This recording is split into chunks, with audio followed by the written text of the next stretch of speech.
All right, we'll just have this go. And this is just 2 rooms away, so it's... Oh, it's no problem.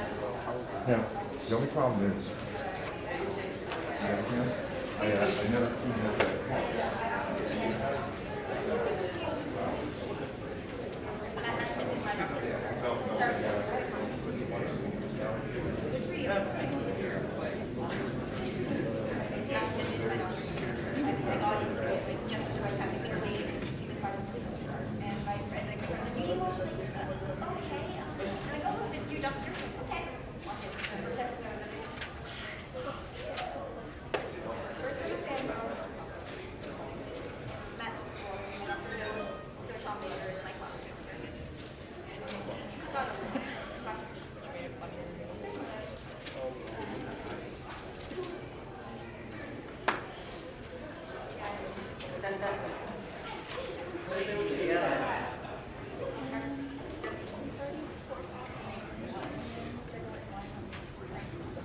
That's what I guessed.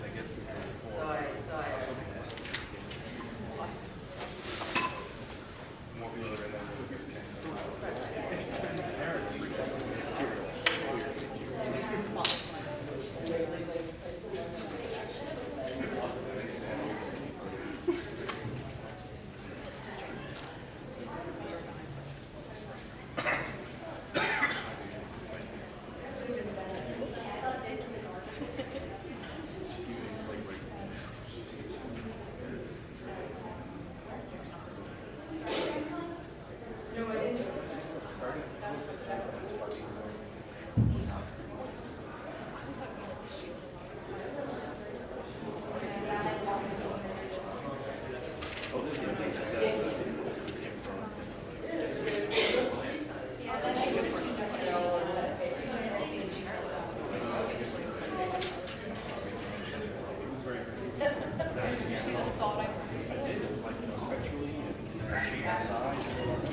Good morning, everybody.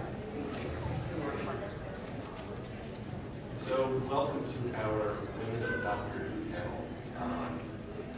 This is one of those where I think we're likely to start off by talking to you a little bit first before we can start. But why don't we begin by introducing ourselves? Hi, I'm Mr. Docherty, fan from the UK. I've been watching Doctor Who for probably longer than most of the people who have been alive, I suspect. I've kept up to date with it. There's been a recent new series, new Doctors, so I have a view on it, and we'll see how the conversation goes. I'm Theodora Goss.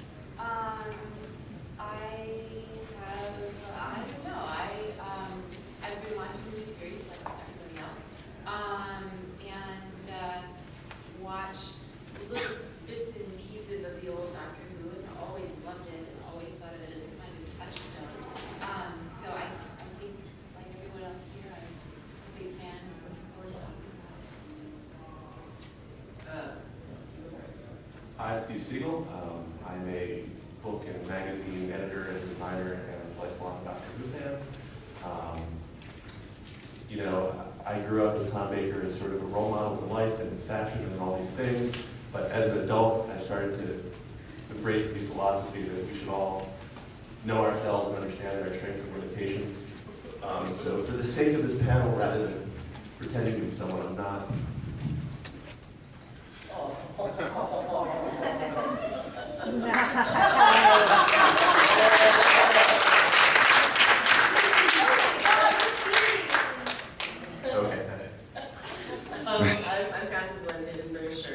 I'm a fantasy writer. I was also in Chicks Take Time Lords, which I'm sure some of you have read. I'm a new Who fan. Chris Augustine is my doctor. I'm gonna tell you right up front that I'm the one on this panel you're gonna hate. I watched the final series just for this panel because I watched the first part of it and I hated it so much that I didn't want to watch it anymore. So then I watched the rest of it, and my opinion hasn't changed all that much. In fact, it's just gotten deeper and more complex. So I have opinions and I will share them. I hope I am not alone in this room. Please do not punch me afterwards. So why don't we sort of establish the environment here? You know, the description of this title is why is there such a love-hate relationship between Fandom and River Song and Amy Pond? So let's do a 4-part show of hands. Who loves Amy Pond? Okay. Who finds Amy Pond seriously problematic? You can love her and find her. Yes, these are not choices. We're not about a love-hate binary here. Who loves River Song? Oh, God. Who finds River Song seriously problematic? Okay, this should be fun. I think you will not be burned at the stake. So who wants to sort of set the bar for talking? Actually, you know what? Let's, again, start with you. Someone who loves Amy Pond, first hand up. You're going to tell us why. Why do you love Amy Pond? That's you. Oh, okay. Was that a hand? Was that not a hand? Okay. Well, I'm from Northampton, so we're kind of a crazy liberal feminist town. I really like her strength. Honestly, she kind of just puts herself out there a lot, and it's more than most women do. Especially, like, I've seen a lot of girls who are very just quiet under the I have faces to make. If Amy Pond does more than most women do, we're fucked.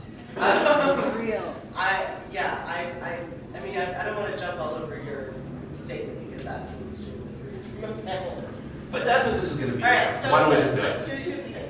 I want to preface all of this by saying I am not criticizing Amy or River as people. I do not accept them as people. They are not well enough drawn characters to accept them as human. They don't have human emotions or human reactions to anything. So I'm talking about the writing. I'm a writer. This is what I see. I feel like there's a lot of bad writing going on in Doctor Who right now. And it does Amy a disservice because there are moments when she could be such a great character.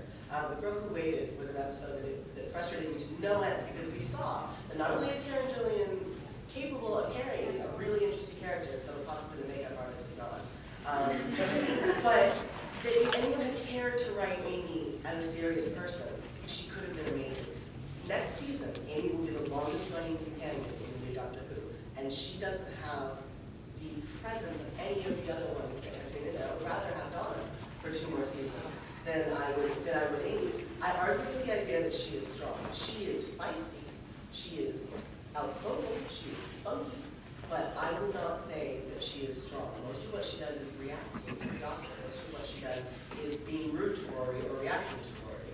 She is, I mean, I don't want to say she's rude because that sounds like a terrible thing to say about a woman. She is very rude.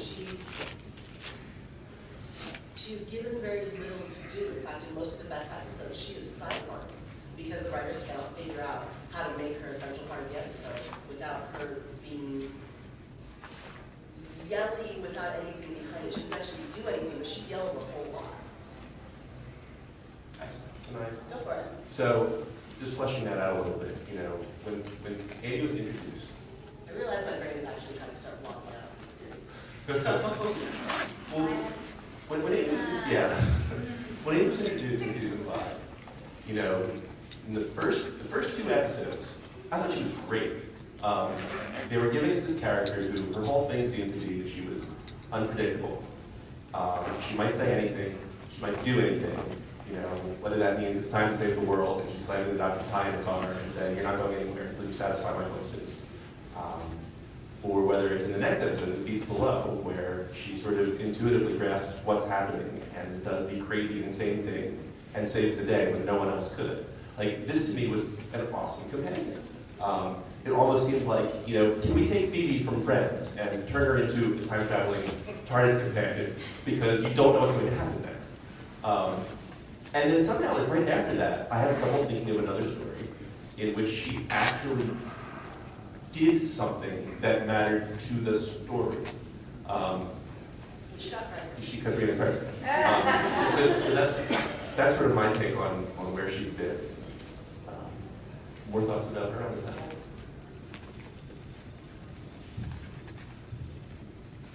I think when you're thinking about Doctor Who and the companions that he has, you have to think about what the purpose of the companions are, and each of them can bring different aspects in. Some of them are a conscience for the Doctor, who is not human, who is in many respects godlike compared to most humans, but who has on several occasions had to be reminded that isn't infinitely intelligent and isn't infinitely resourceful and isn't infinitely good, and can sometimes forget that you know, with the other cliche, with great power comes great responsibility. And for many of the companions, their role is actually to be that conscience. Sometimes they do it explicitly, sometimes with their personalities they're very, you know, pointed, they're antagonistic. In some cases they just have to be. So there's this thing about being and doing. Now I would say that, you know, if you look at River Song, here's someone who perceives themselves as, you know, an equal to the Doctor, and acts accordingly and does their own thing. I would ask then, so what's Amy's role for the Doctor? Is it the conscience? Is it just to be? Is it just to be a reminder that there are other people around? And therefore, what are the writers of the series doing with Amy in that respect? Because I think they the have to writers see need to ask themselves that question, because I don't feel that they have the answer to this question. I think Rory is the conscience. Absolutely. He is the one who reminds the Doctor not to fuck with people that much. He does it from the very first episode and travels with them. Rory is a much more traditional companion in a lot of ways than Amy is. But I don't feel that the writers ask themselves what Amy's purpose is. Other than that she was the dog to the key in this person that she was in. Kat, I'm interested in what you think the differences are between, there's obvious differences, but how you felt about Rose and then Amy, because it occurs to me that would have been a character that, you would have liked her a lot more. I was worried about Amy sort of right off the bat because she's young, she's pretty, she's spunky, and she didn't seem as fleshed out, she didn't seem as complex. I think that the reason that and I suspect this is true of you too, I don't want to speak for you. I think part of the reason that in those first two episodes I had a lot of hope for Amy was that little kid Amy is incredibly effective. Moffat had me 1,000 yards with her waiting for the Doctor, because what have we all done the minute we saw Doctor Who for the first time, you know?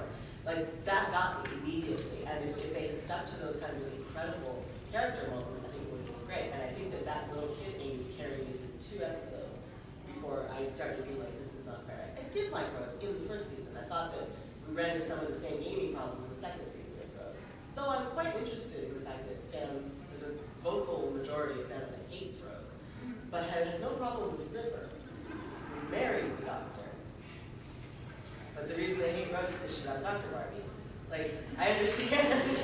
I understand it doesn't seem consistent to me. Rose in her first episode, she doesn't have anything going on in her life. Her life is shitty. Amy's life is empty.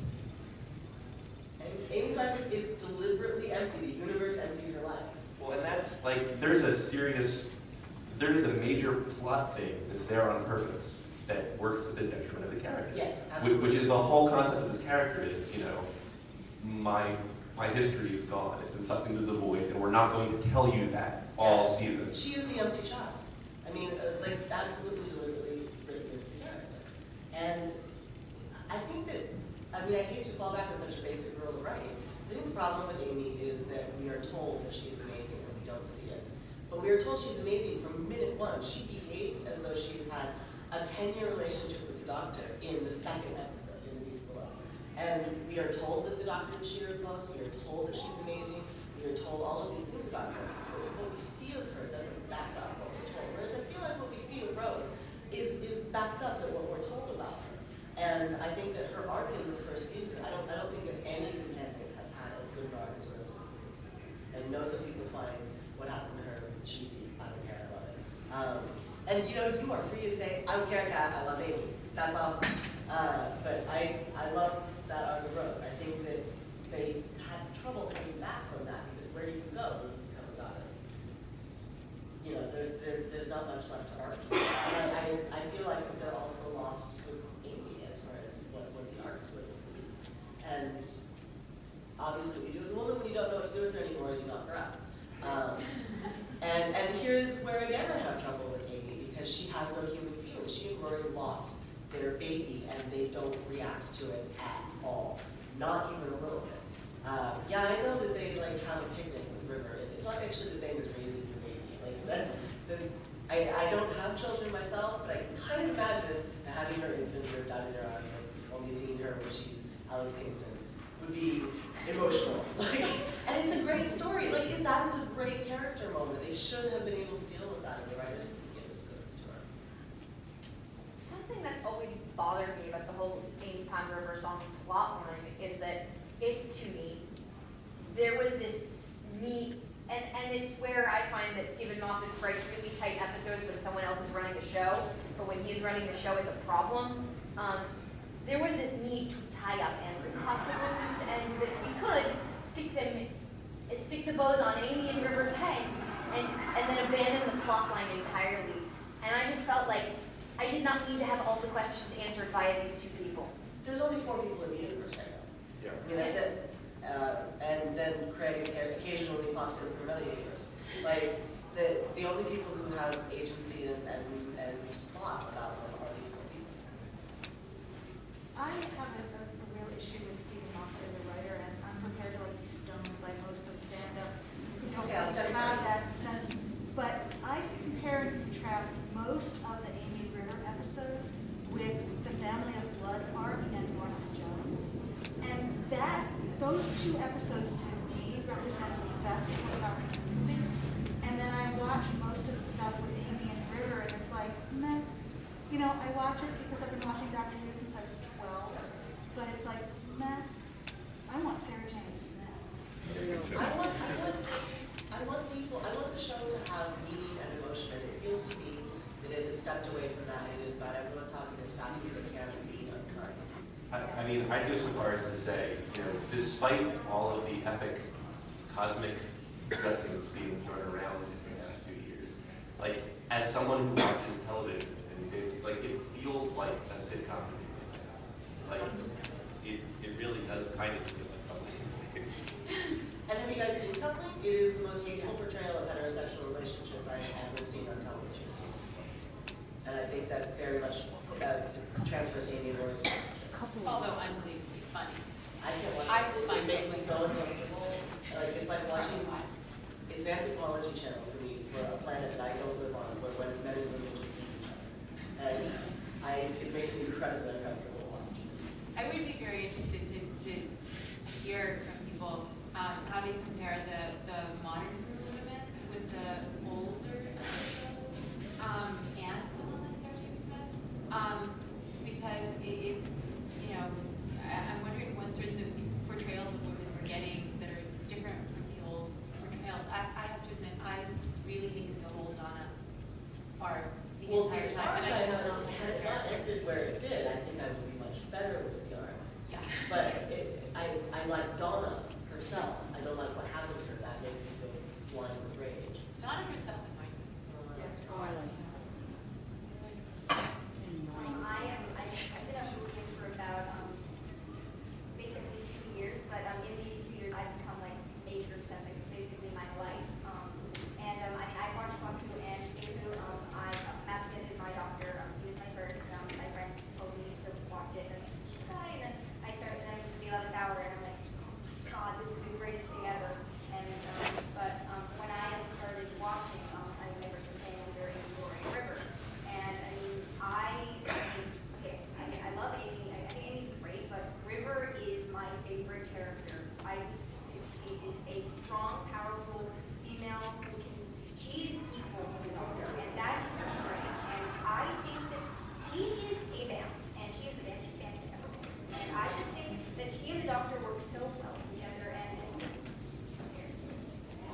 Yeah, I thought it was a shame they had to decide that she was Amy's lost baby, and therefore, like, I think it completely diminishes the character. That's,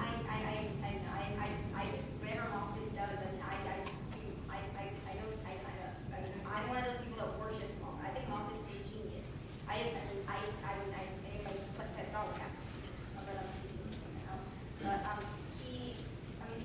The way he writes River and the Doctor's relationship, it is just, I think of star-crossed lovers, I don't think about romance. I think the Doctor and River, I think their relationship, the way they flirt, the way they just kick serious ass and just work together, and it's just so heartbreakingly wonderful. And have you, just out of curiosity, have you had a chance to read The Time Traveler's Wife, the novel? yes, I'm familiar with it, yes. It's funny because now people say, oh yeah, I'm going to go watch the Time Traveler's Wife. Oh, you're going to watch Doctor Who. Oh, good for you. And I'm like, wait, no. But like, have you read the book? Yeah. Okay. Yeah, I don't know. I like the whole idea that it's almost like a movie version of that. And the thing is, now that in this season when Neil Gaiman, Grace was on the planet, wrote on the Doctor's Wife, and you added the TARDIS into the mix, and I'm like, why? Well, It's kind of cool. And I just really like that. I think River is my favorite, and probably is my favorite character. I do like the classic paintings too. Doctor Who is for lovely characters, so. Stephen, are you in some sense suggesting that The Time Traveler's Wife is, that the River and Doctor story is a little bit taken from that influence? Yeah, Because that's- I mean, I can kind of see it in there. I'm suggesting that it is a little bit taken from that. In that. All right, for Moffat, I like Moffat too. I think he's a plot person. I think Russell T Davies is the one who's the character person. That's why his characters feel very empty, or somewhat, okay, very empty. They're shaped around the plot. They're shaped around the Doctor. I think the relationship between River Song and the Doctor is interesting to me because of the chemistry between the actors. And I think a lot of what this panel is responding to is the fact that Moffat is there to make the puzzle box plot. He's there to create the murder mystery for the entirety of the season. And his priorities are not with making the characters, and I will enjoy what he has to offer, but I think he's at his best when he's stealing from Russell T Davies and trying to build characters that the audience can sympathize with, like he did with The Empty Child, like he did with the Angels one. right. Yeah, well, and Davies is at his best when he's stealing from Moffat and making like an episode like Midnight where you have a murder mystery type thing, pretty much literally. So, and I think Amy and River are good, but we only see them in relation to the Doctor, and that's why. I think that I would have agreed with you in the first season, first Moffat season. I do think that, I mean, I may have disagreements with that plot, but it's definitely a classic Moffat plot. And I probably ruined it for myself by following all the Fandom boards, so I knew everything before it actually happened on television. But I would argue that in the last season, the plot completely falls apart. When we find out the solution, there's no why to anything that happened. Why did they need an astronaut? Why do aliens who can travel through space need an Apollo astronaut suit, which is like gotta be the crappiest astronaut suit that's ever existed? There is no reason. It looks cool coming out of the lake. Why did she have to stay in the lake? No reason. She looks cool coming with an astronaut coming out of the lake. There's no reason that they had to get married. Absolutely not. Who blew up the TARDIS? Yeah, exactly. I mean, and all that Moffat. yeah, you have Taking so too much long. faith. You have so much I faith. actually know for a fact that Karen Gillan said this is going to be her last Yeah, season. you know, the lead guy in Lost said he knew what was going to happen at the end, too, after July. Karen Gillan wants to kill off Amy. The thing is that I understand, like I follow all the fan stuff too. People lie, and Stephen Moffat says all the time that he will lie. And he's close with those actors, and you tell them to say whatever he wants. Like you can't tell unless it is aired on television, and speculation is not canon. But I don't think that Moffat is doing as well with those clockwork plots as he used to. I think it's sort of the M. Night Shyamalan issue. Like if you got so much credit for the wibbly wobbly timey-wimey stuff, then all of a sudden everything has to be wibbly and wobbly. And I think that is getting in the way of having actual stories. We have plots, not stories. Well, it's interesting because, I mean, Doctor Who used to not really be about time travel at all. Right. Time travel is a way that we can bring you to a place where interesting things are happening. And for 2 years now, Doctor Who has been about time travel most of the time. And like, it's one of those things to me as a fan where, as a kid, like, this is all the stuff I used to wonder about. This is all the stuff I would imagine in my head. And now he's putting it on TV, and it's not as entertaining on TV as it was. Gentlemen in the back, waiting for it. Okay, I have 2 points. When you were talking about Amy not doing anything about you losing a baby, you have to remember that she wasn't pregnant from her perspective for about 5 minutes. She woke up pregnant, in labor, had a baby, so there's not much. That would be awesome if she hadn't acted very protective toward the baby and run around screaming my baby for a whole episode. Right, but that's instinct, but she didn't develop an emotional attachment to the child because she didn't carry the child from her perspective. She ran around with the doctor for the 9 months that it took her to have the baby.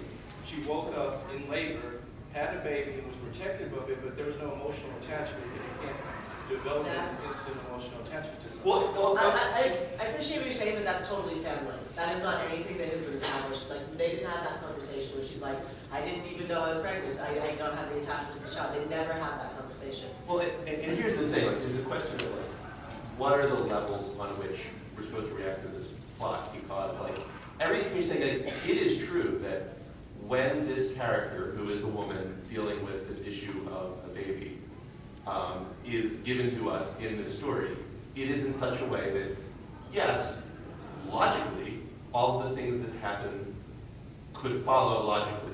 But, like, that, it didn't really happen. Like, there is a man who decided after the story he was going to win. So, I mean, for me the question becomes, why is this what we want to explore with our television show? I'm not sure what the answer is. And I want to go back really briefly to the question of River Song. I mean, obviously there's no briefness when it comes to the question of River Song. But I question the idea of her as a strong female character. And though she has irritated me from the beginning, I was willing to accept her as a strong female character. Like, I was fine with her in Silence in the Library and all that. That's fine. I thought those were actually pretty good episodes for all that they had issues to. But when she became center stage, I had problems with her right off. But the thing about River is that by making her Amy's baby and that whole plot line, which also is kind of not more in actual motivation or emotion, but everything about her, any piece of strength she has, is about the doctor. She has nothing of her own. The relationship she has with the doctor actually, doesn't exist. We don't see any of their bonding. We just see them mismatching through time and telling each other that they've bonded. We don't see anything, again, with the telling not showing. And since everything in her history, everything that makes her who she is the doctor, that is not the picture of female strength.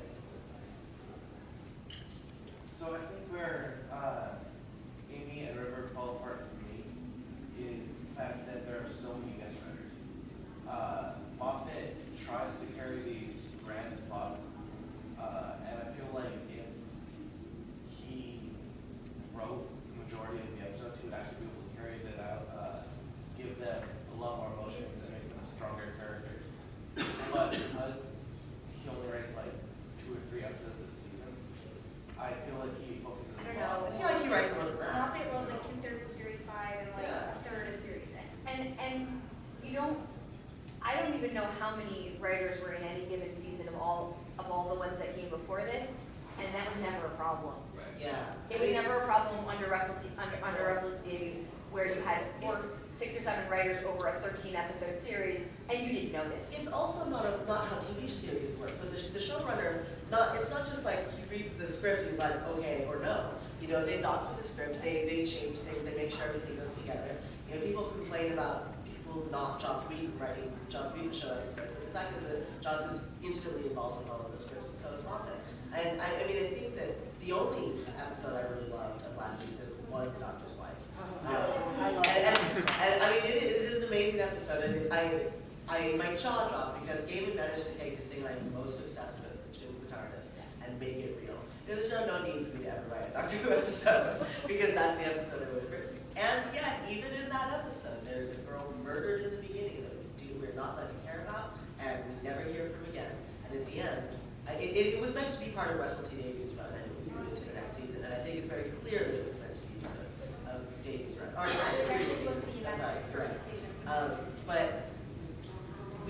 see a very Davies thing. We see a woman with tremendous power killed, specifically because of that power. It's too much for her.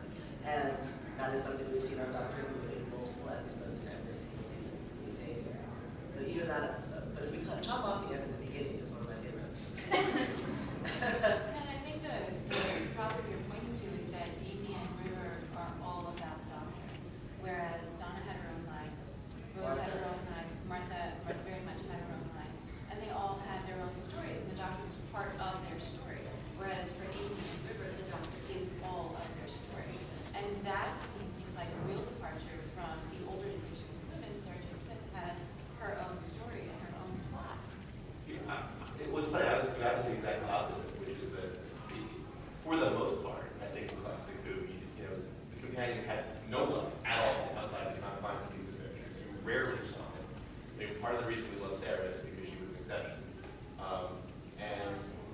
And I mean, Moffat hasn't made any bones about it. Like, he loves the old show and he wants to make something for him. It's more like the original show. And I think he's doing it, and I don't like it as much.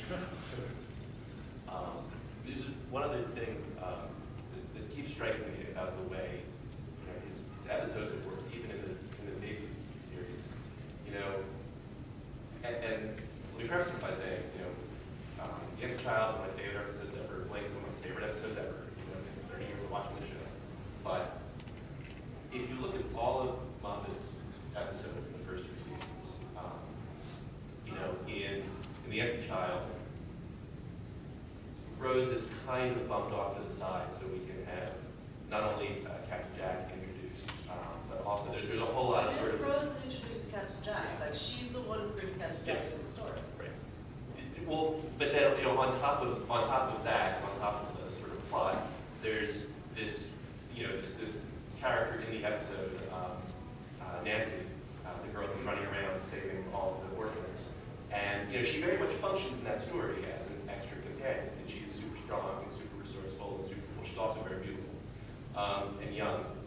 And then when Moffat comes back in The Girl in the Fireplace, we sort of sideline companions from the show because there's this new woman who's super beautiful and super smart and super resourceful, and the Doctor falls in love with her. And then in Blink, which is one of my favorite episodes, we don't even get the Doctor. Get everyone out of the way because I want to tell you about this super smart, super resourceful, super beautiful girl. And he does this in every one of his episodes. Silence in the Library. Let's turn Donna into a statue. I want to tell you about her song.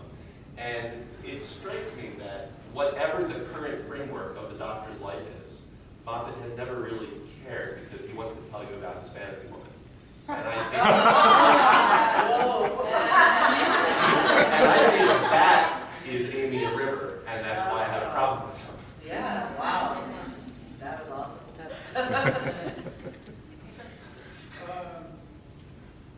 Does anyone else, subject to power a little bit about Doctor Who, is anyone else interested in seeing the appearance by the Ronnie? Yes. Well, at the end of Russell T Davies' run, I was like, I'm really sick of seeing things from old Doctor Who brought back. Like, can we just have some original stuff? And now I'm like, I can see some old Doctor Who stuff brought back. That'd be okay. So, I mean, yeah, sure. I'm interested in seeing the Ronnie. I'm kind of glad River didn't turn out to be the Ronnie, although that was a dominant theory. Although maybe I'm not. Maybe that would have been better. She would have been her own person at least.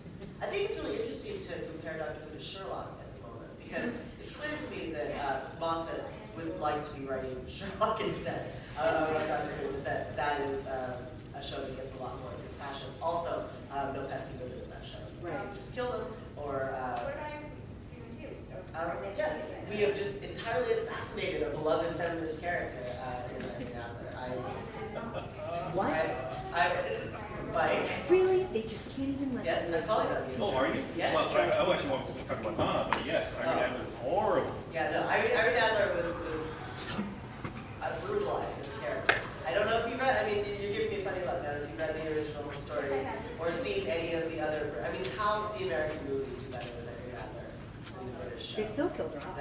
Well, I haven't seen the newest movie, but I'm not even going to get into it. There's so much wrong with Irene Adler that it would be a whole other panel. But I think that it's interesting because Martin Freeman is not actually given all that much more to work with than Amy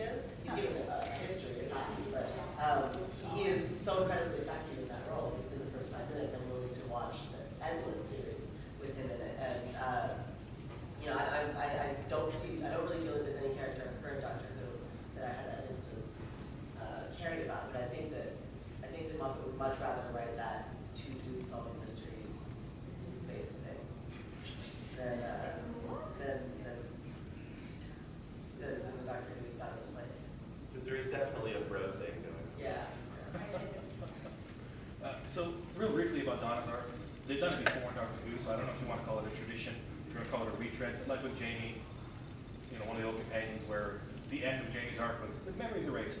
He's now a Scottish, whatever, 16th century baronet again. But with regards to Moffat, I mean, I don't think Moffat does characters. I think Moffat does quirks, which is why Matt Smith is the quirkiest collection of quirks that you've ever strapped to a weirdly shaped face. And especially his women, I find, are really problematic. I feel like he's kind of like Joss Whedon, but less good, because Joss Whedon writes witty, quirky characters that have serious issues with women, and so does Moffat. But like River, I felt like she had a character in the library episode, and then now she's, what is she? She's like, you know, sassy James Bond chick, right? That car scene, man. Yeah. Where she peeled out into the TARDIS. Yeah, and, or, you know, the gunfighter scene, like, we get it, you know, she kicks ass, she's awesome, but there's no weight, there's no gravitas to her character at all, I find. And Amy is kind of the same problem, but Moffat captured because she's fucking hot, not because she's, you know, I mean, she is a decent actress, but he has said that's why he cast her, so, you know. She is really cute. I was fascinated that in the, I'm forgetting the title, but in the recent Craig episode when the Doctor's back on Earth, close to the thing, you know, we catch our glimpse of Amy, and like, she's been gone from the TARDIS for 5 minutes, and what do we learn? Well, she's a fashion model on billboards now. Okay. And you know, the other thing I think that was interesting about Amy in the previous season was that we get a lot of Amy doppelgangers. There were doubles and mirrors all over the place in the last season. There was multiple. I mean, we all thought it was going to be the gangers, that that's how the Doctor was going to die. But there were more than that, you know. And with the girl who waited, I really feel like we kept murdering the more interesting Amy's to go back to the crappy Amy we had. And this show would have completely redeemed itself for me if they had taken an old Amy. Because she had a past, she had a story, she had motivation, she had reasons for being the way she was and thinking and doing the things she did, and she was capable. She actually, like, she did things. It was the first time we'd ever seen Amy really be competent and do things on her own without particularly caring what people thought. And I would have followed that Amy anywhere. Well, and that's kind of the Amy they promised us up front, Yep. and then we were waiting for. Yeah. Can I viscerally complain about Amy's hijacking of the credits? Because that pissed me off. Yeah. The opening sequence where it's all about when I was a little girl. That's only in the Yeah, American. it's only in That's the only in American. the BBC American. Oh, is that only in the BBC Yes, American? because Americans are But Moffat- stupid. We need a recap. Oh, Oh, okay. you guys have no Because idea that- what you're talking Okay, because I actually paid for BBC America, so that we've been watching it on BBC America the day it came out in, you know, the day it would air in Britain, and it would be like, what is this woman doing in my Doctor Who credits? Because I don't like it. No. It's only in America. Well, so I didn't know that, and I was It's an like, argument for piracy. dare you? Yeah, because it was like, what are you doing here? This is not your story. This is the Doctor's story, and it didn't make sense to me. Although, you know, it's But it interesting is at the my same story. time. It is. But it is my story. The opening credits are my story. When I was a little girl, I had an imaginary friend, and then he went away. And years later, he came back, and it's also very powerful for me because my name is Amy, and it's really nice. That's the best thing about it, is that every time the Doctor calls the companion, for the first time outside my imagination, he's actually calling my name. But that's really where it ends for me. But I totally get that it's more of her and less of people. See what you're saying? Sorry. I think I know what Yeah, it is. you know, because what's interesting to me is that, you know, Doctor Who was gone for, what, 15 years, something like that, and I mean, by the time it went off the air in the first place, it had like fallen a lot from popular favor, and then, you know, for 15 years, it's just us crazy fans reading books and embedding it in our heads, and small attempts at something else. And then, so when it finally came back, I mean, the fact that it became this giant hit show was not a given at all. And I think it's striking that I mean, the way David's built this show to bring it back and make it the biggest hit, you know, it was, like, it's Rose's story. Like, it's 100%. Like, that first season is all about Rose Tyler. So, like, I don't think the problem is that it's Amy's story. I think the problem is that Amy's story isn't very good. It's interesting different actors now. Yeah. I mean, I'm sorry, but, you know, Miss Eccleston is my doctor, and there was a certain gravitas, and there's something much more complex in those two characters, and I don't think it was just the writing, I think it was the actors.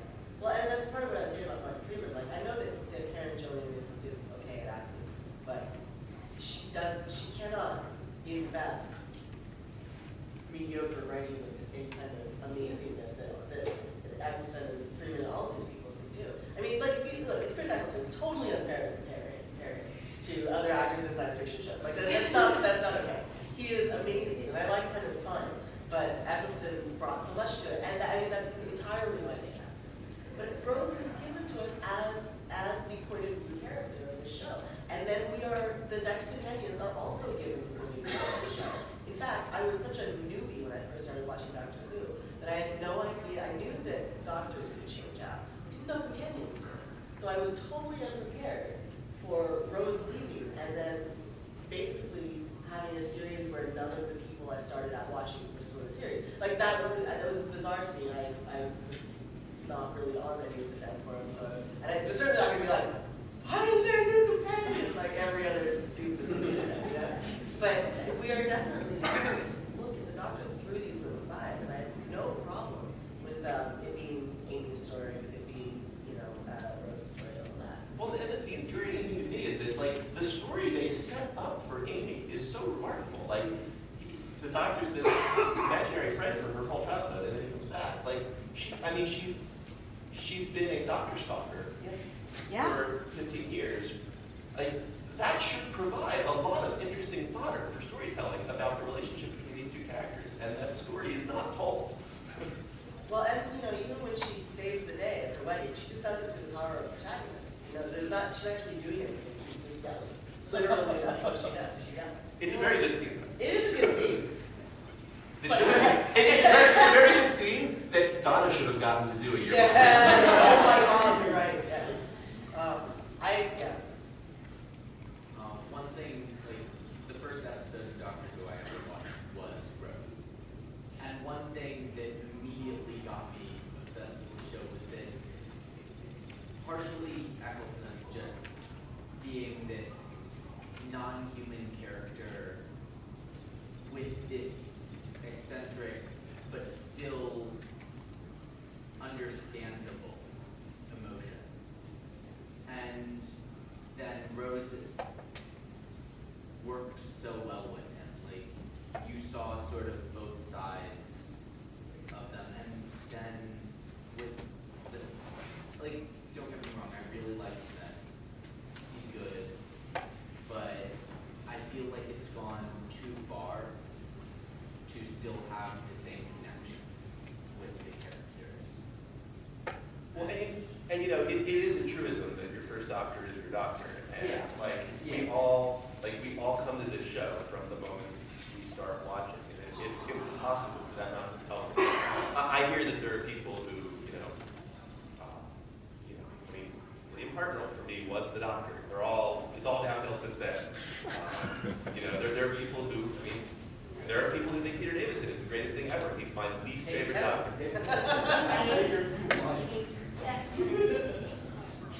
But that's kind of the magic of the show, is that it is able to reinvent itself while still being itself in a very human way, which is kind of cool. When Doctor Who came back, my kids were sort of young to middle teenagers. And what else can you do with a family where 14 and 16-year-old sons will do anything they can do to be home to watch Doctor Who on a Saturday night? I mean, that was this amazing intergenerational bonding experience that I had with my kids. And that's magical to me, regardless of how much I hate Moffat and how much I have issues with the shows. We still gather to watch the shows. Sometimes, like my son's in college, we'll watch and we'll Skype while the show's on. And then we'll spend the entire next week picking apart the whole damn thing, what we hate about it, but we'll still watch. And that, I think, is brilliant. It is the great fanish cycle of life. The show is inherently larger than any particular stretch of the show, and that's kind of what's awesome. Back in quarter here. Yep. You. I'm all the way back. Although I love Doctor Who and we're huge fans and we have been since the early days, and we do watch it with our teenage son too, I don't tend to take it as seriously as I think maybe some other people in the fanverse. And one of the things I'm interested about that I haven't heard, and I did come a little late, is this idea of the Doctor taking it too far. And for me, River and Amy are examples of, they are shells of people, they are shells of characters, but it's really this huge arc from when we saw Chris Eccleston very, very careful, David Tennant not being as careful, and Matt Smith just not careful at all, and you're just kind of seeing the difference in those companions, at least in the reboot, and I'm wondering if anyone else has kind of felt that. I think I would come in there because, to be honest, I haven't related at all to anything anyone has said so far, but I completely agree with what you've just said. Maybe it's because I've seen Doctor Who pretty much from the beginning. I remember the first Doctor, in the classic Doctor Who, the Doctor is an enigmatic, but essentially stable, humane figure, and the companions are sexless ways to understand and interact with the Doctor because he's an alien. The current Doctor, the 3 Doctors we've had in the new series, are suffering post-traumatic stress as a result of the Time War, and are still working their way through it. And the interesting other difference is that the companions are not sexless, and that their story is also the Doctor's story, which wasn't true before. They were just companions, essentially. So I agree with you that there's something going on, and maybe, and I suspect Moffat, who is very much a plot-driven, seems to be very plot-driven, he has some big arc in mind, which we're only partway through, and I'm willing to trust that whatever's happening with the characters are in some way related to that larger arc. Now, I could be completely wrong. No, I'm laughing because I just made a blog post about authorial credit, and that I find it very interesting. That I'll try to shortcut this quickly because I know I'm talking a lot. But it's very interesting to me how authors, and in this case, Moffat would be the author, establish credit with an audience. And if I read one book by an author and I love it, I'll read a couple others that I don't like, maybe even 3 or 4 before I decide I will read that author anymore. And even within a single work, if I like the first line, it'll get me through the first page. If I get the first page, it'll get me through the first chapter, etc. And then with the TV show, Moffat had so much credit coming into his own series. I mean, I remember even 2 weeks before he took over, talking to someone going, I wish I should see the script and give it to Moffat. And when he did, he had a tremendous amount of audience credit coming into it. And I don't have the trust that you do after 2 seasons of him spending that credit without paying it back, from my perspective. I don't feel like the plots have resolved themselves with narrative integrity enough for me to believe that it's all going to make sense down the line. Now, maybe I'm just traumatized from Lost. It's entirely possible that I've lost my innocence. But I don't have that faith that you do, that all of the things that don't make sense are going to make sense, especially because we haven't heard anything about the Time War for ages. I don't think everything will make sense. I mean, I think some of the series as long as Doctor Who, inevitably there are so many contradictions built into the story over time, it's never going to be resolved. Well, just Matt Smith too, I would be happy if they made sense. But one thing that sort of interests me is that I sort of started reading mysteries and fantasy or together, and then watching, when I got to the end of the season, I was just, hasn't he read Cornell Woolrich? I mean, there's a way of pulling this story off, of building this hard and flat characters, and then, creating some sort of a jump that everyone goes across to get to where she loves him, but she has to kill him, and it's inevitably fated, but it has to happen that way, and it just really went sort of cheap in this story. It came very easy. And so I just, you know, that there are more traditions that write this way. And it just struck me that there was sort of playing with the mystery tropes without really deeply knowing them in many ways. That it ended up with these character jumps instead of a deepening of the story. I think that, I think you're right. I have a real sense that, like, and I don't know that I would exactly, you know, criticize Moffat for this, but I feel like something very real in the way he chose to approach creating the show is to say, you know, the things we all remember from these shows that we watched when we were kids were these moments, particularly, and especially Doctor Who, like these visceral impressions, this crazy visual stuff, you know, the sun tyrants coming out and then being, you know, deflated, the Daleks screaming, you know, all these sensory things. And I feel like Moffat has, like, systematically said, okay, I'm going to give you these moments to stick with you in your life. I'm going to give you, you know, a skeleton inside a spacesuit. I'm going to give you, you know, creepy clowns turning around on a future space station and sending children to hell. You know, I'm going to give you, like, these impressions that will haunt your dreams forever if you're watching this when you're 10. And, like, I think that's a valid way to approach watching Doctor Who. It's just, it's the way he's doing everything around that has a strange sort of. Yeah, like Hitler, like the Hitler episode, which, you know, very, very imagistic, conscious, but like wildly offensive, I thought. And like he's still in the cupboard at the end. Like, Hitler just stays in the cupboard, really. Like, he doesn't really strike me as a guy who's like, well, I guess he's in the cupboard. but like the River But Songs. sitcom Hitler would be. But the Tessellation guys were like, well, fuck Hitler, River Songs, and it seemed really strange. And like, but the image, the idea of an episode called Let's Kill Hitler, like on paper is awesome, and I do think it supplies that iconic image, but what's behind it is not great. I love the verse sometimes though. Like, honestly, that was so wonderful. We are very close to out of time here. Does anyone on the panel have sort of last thoughts to talk about? I think we can take one more question. Yes, ma'am. The 50th anniversary is next year, and Moffat's promising to go all out, and a lot of people are hoping that as many doctors and companions come back as possible to try to make the epic, it's the 50th anniversary end-all anniversary special. And I know that Eccleston does not want to come back, but There's behind the scenes music. yeah, but what do you guys hope will happen with the 50th anniversary? I want the show to make me cry again. You mean it doesn't make you cry now?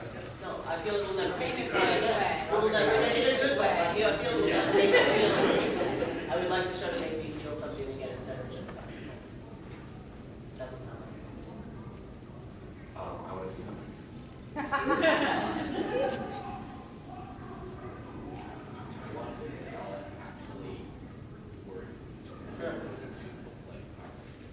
Do you have any idea what that would take for you? Like, what would it take to make the dollars? I don't know, but something like in the first season of New Who, those scared. When the new one, like with Moffat, we've seen Daleks planning to come back as soldiers and then find their job. Very What if the Daleks come back and physically slice Andy and Rory in half? And that is the end of the show. Like, would that be It's not Rory School. Real. Yeah. Something that feels real and touching and, that seems to have some impact and not just cool, fun stuff. I think we are done, or